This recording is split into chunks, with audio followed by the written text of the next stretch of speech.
What's up, Dawson? Wanted to give you a video update. We're at the park today working around some tennis matches going on, some people playing basketball. There's another dog over there as well. You can barely see him in the video.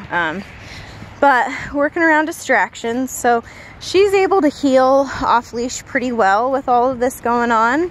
And we do have a little bit of space.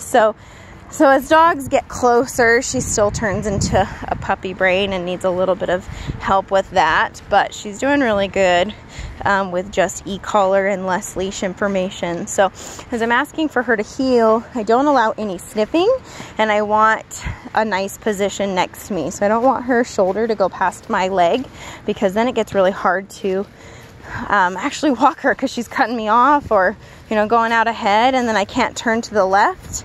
If she's on this left-handed heel, then it makes it hard just to walk. Oops, come on. I don't allow any sniffing, so I gave her a little tap on the e-collar there, because that's a dog only giving you like 60% obedience. If they're sniffing, I mean, yeah, they're walking with you and they're not pulling, but they're not really paying attention. So, okay, now we're gonna ask for a down. Bella, Platz. Good. Now with all of my commands, I'm implying a stay. So if I say the word Platz, it means you have to keep doing it. We've been using bleib for waiting at doors, waiting to cross the street, waiting for food, waiting to come out of the kennel. But as far as like the rest of her commands, it's implied that you keep doing that behavior until I tell you otherwise. So this is really a functional command for a dog to be able to hold this, because it promotes a lot of impulse control, which is super important for her, because she is a Malinois, she's naturally a reactive breed. So she's gonna make decisions quickly. If she's nervous about something, she's gonna bark or run away. And so that's her natural instinct to do. Most Malinois are like that. And so as we start implementing obedience, we start actually helping her think more and not just react due to stress.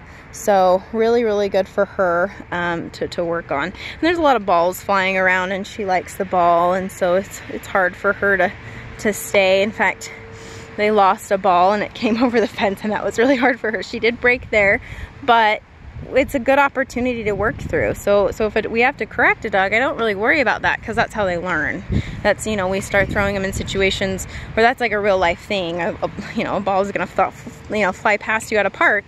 Yeah, that'll happen. And so we work through that stuff, and then she gets better. So anyway, lots of good things. Now what we'll do is I want her to stay in this Platz despite like walking over her, and that makes her uncomfortable a little bit. Good girl. Even picking up the leash. Good. Platz. Good. Because sometimes, you know, with a reactive dog, they're like, oh, you mean pick up the leash, let's go. And so finding opportunities like that to work through. And we just correct it and then praise her when she does good. And that's how she learns. Bella Foos. Good job.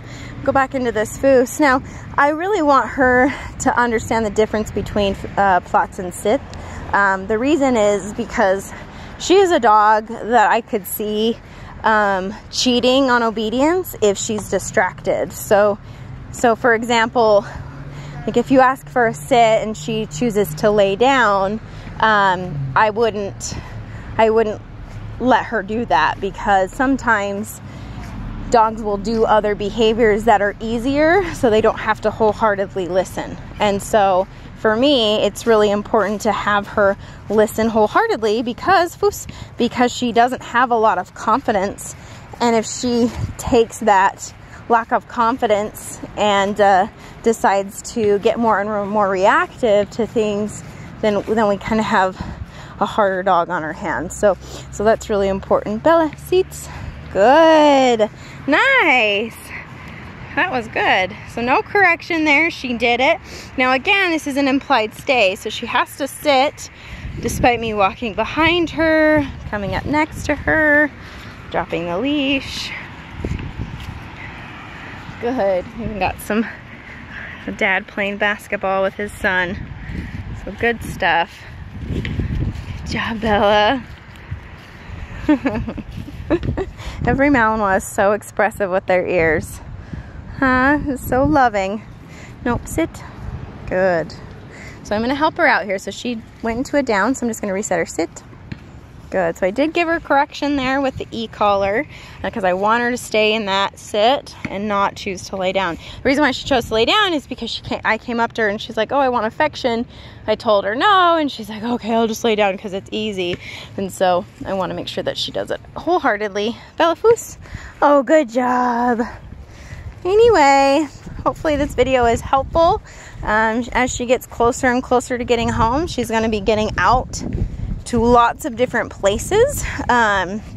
Parks are great because we can work on the off-leash stuff, but next field trip will probably be like Home Depot or something so that we can make sure she's doing good in close proximity to strangers and strange noises and all good things. Anyway, hopefully you're not missing her too much. She's really sweet and a lot of fun to work with. So let me know if you have any questions.